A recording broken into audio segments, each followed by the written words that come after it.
Hey guys, it's Jennifer, long time no see. I am here to give you a little update on my physical TBR. The last video I did was a talk through of my unread shelves, and I've added 6 new books. So I thought I would let you know what they are.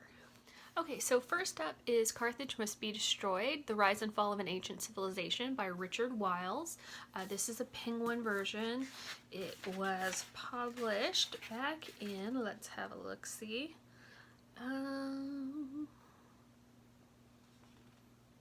It was published back in 2010. It says here that drawing on a wealth of new archaeological research, Richard Wiles brings to life this lost empire from its origins among the Phoenician settlements of Lebanon to its apotheosis in the greatest sea power in the Mediterranean, a power that once targeted by Rome, not even Hannibal's military genius could save. I know I'm going to hear about those elephants. Got a list of some good... It's got a list of all the stuff in the front. It's got maps, and it's got some nice color illustrations, and I am looking forward to getting to this maybe a little later in the year for nonfiction November, but who knows.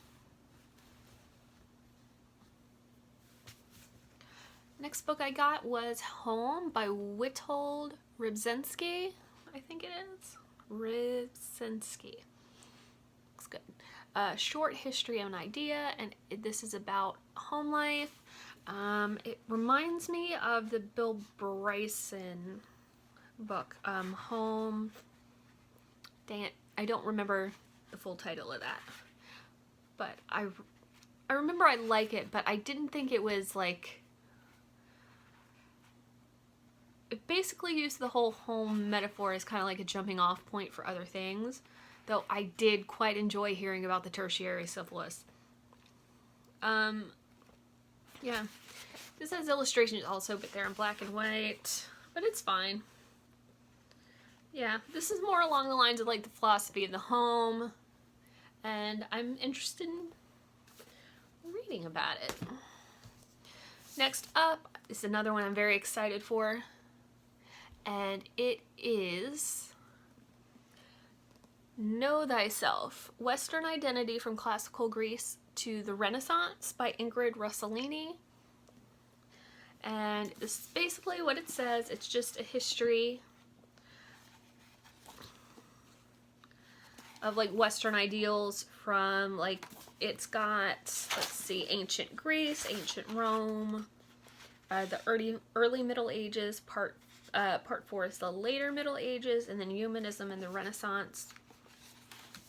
This looks very interesting. However, I kind of wish it had more like color illustrations in it. I feel like the Carthage book, you could have had like at least a couple of inserts here with some color illustrations. I would have appreciated that.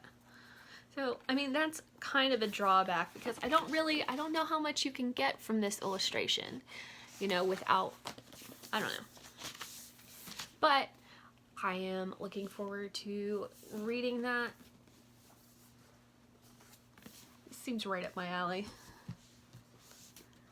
I'm looking forward to that one. Alright, next up is Gilgamesh. This is the Stephen Mitchell edition. Yeah, from Atria paperbacks. And I've been wanting to read this for a while. I know the story basically because I listen to a lot of myth podcasts and stuff like that, and so I heard the story a bunch, but I've never read it all the way through, so I'm really looking forward to getting that done. If anybody has read this translation, you can let me know what you think about it. I'm gonna try it and see what happens. I might try another one if I need to. I don't know. I flipped through it and it seemed pretty easy to read, but it might not be as thorough. I don't know. It's good. This you might have seen on a few other people's channels. There is a read-along hosted by Sarah over at Hardcover Hearts of this at the beginning of the year, but unfortunately I did not have a copy, so I could not join along. But on the next Dewey's 24-hour readathon, I'm going to get this read. And it is 84 Charing Cross Road by Helene Hanff. This is basically her correspondence between her correspondence with a British bookseller. And it's, everybody who's read it loves it. I've never heard anybody say anything bad about it. And it looks pretty easy to read, so yeah, I'm saving that for Dewey's. And we've come to the pièce de resistance, my favorite book in this particular haul, and it is Catullus's Bedspread, The Life of Rome's Most Erotic Poet by Daisy Dunn. And yeah, this looks so good. I'm gonna read you the back because I read the back and I was like, I have to read this now. I'm not gonna read it now, but I'm gonna read it soon. Born to one of Verona's leading families, Catullus spent most of his young adulthood in Rome, mingling with the likes of Caesar and Cicero and chronicling his life through poetry. Famed for having a lyrical and subversive voice, his poems about friends were jocular and often obscenely funny. Those who crossed him found himself skewered in raunchy verse. Sudden objects of hilarity and ridicule.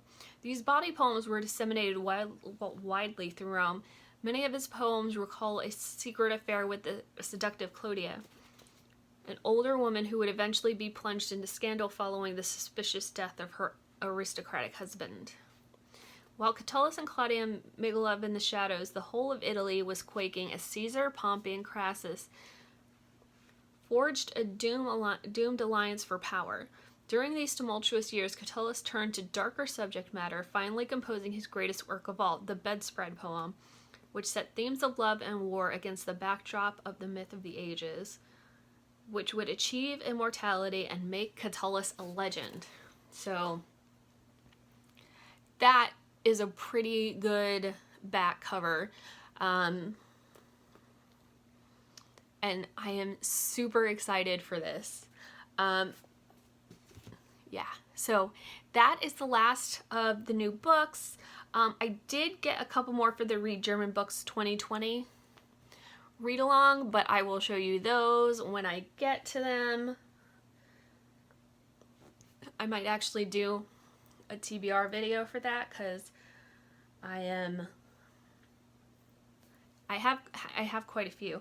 Be on the lookout for a reading update on Friday, and then the top 10 nonfiction books tag sometime this weekend or maybe next Tuesday. That is it for now. Bye.